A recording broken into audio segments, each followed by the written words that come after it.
নমস্কার, Bengali kitchen ব্লগে আপনাদের সবাইকে স্বাগত। বাড়ির সবার ঠান্ডা লেগেছে। এখন ঠান্ডায় একটা টোটকাই বলতে পারেন। দেখুন এগুলো কি পাতা, তেঁতুল পাতা। এই তেঁতুল পাতা দিয়ে আজকে একটা ওষুধ বানাবো, কিন্তু খেতে কিন্তু খুব ভালো লাগে। এই ওষুধ খেলে ঠান্ডা লাগা একদম কমে যায়, ম্যাজিকের মতনই কাজ করে।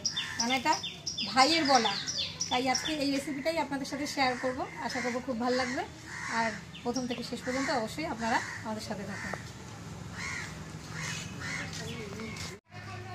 গাছ থেকে পাতা নিয়ে এসেছি ডাল সমেত, এবার বেছে নেব।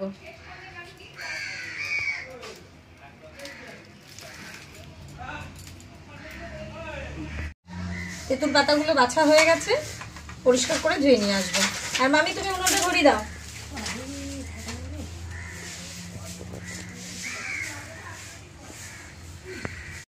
উনুন ধরিয়ে কড়াই বসিয়ে দেওয়া হয়েছে, কড়াইতে দিয়ে দেওয়া হবে পরিমাণ মতো জল।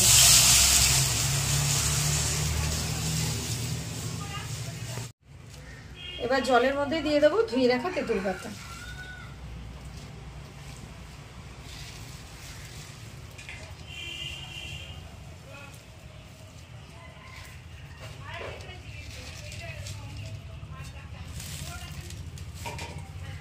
অল্প একটু লবণ। এবার তেঁতুল পাতাটা সেদ্ধ হওয়ার জন্য ঢেকে দেবো।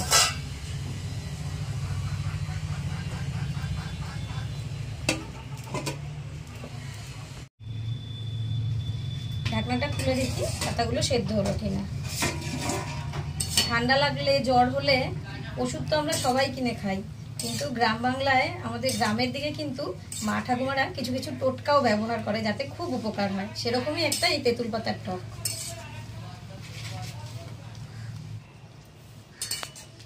পাতাটা সেদ্ধ হয়ে গেছে, এবার ঢেলে নেব।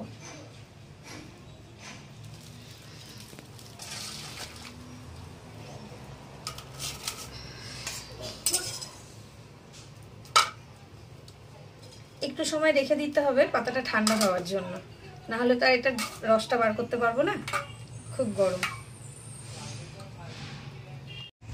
পাতাটা ঠান্ডা হয়ে গেছে, এবার ভালো করে চটকে পাতাটা ছেঁকে জলটা বার করে নেব।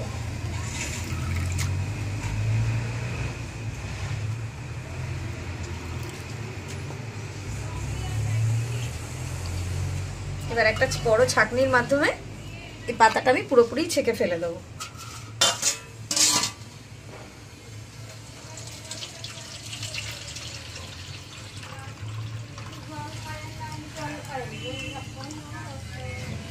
পুরো টক জলটা বার করে নিলাম।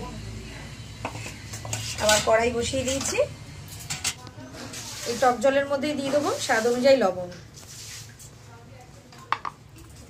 পরিমাণ মতন হলুদ গুঁড়ো।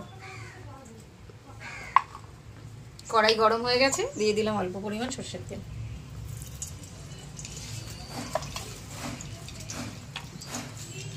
কিছুটা সরষে ফোড়ন দেবো।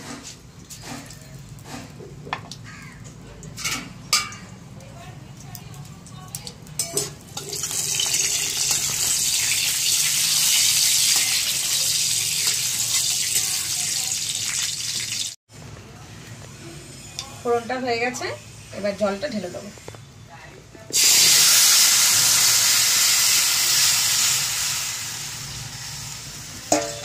ভালো মতন টক বকিয়ে ফুটিয়ে নেব।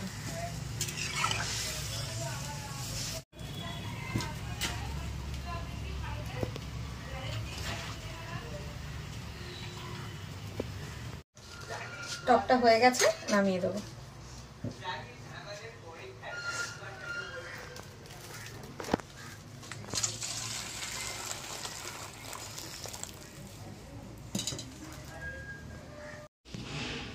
তেঁতুল পাতার টক তৈরি হয়ে গেছে। এই টকটা গরম গরম শুধু খেতেও ভালো লাগে, কিংবা আপনারা ভাতের শেষ পাতেও খেতে পারেন, খেতে কিন্তু খুব ভালোই লাগে। আমাদের এই ভিডিওটা কেমন লাগলো অবশ্যই কমেন্টে জানাবেন। ভালো লাগলে একটা লাইক করে চ্যানেলটিতে সাবস্ক্রাইব করে এভাবেই আমাদের পাশে থাকবেন। ভালো থাকবেন, সুস্থ থাকবেন। আবার দেখা হচ্ছে নতুন কোনো রেসিপি নিয়ে। নমস্কার।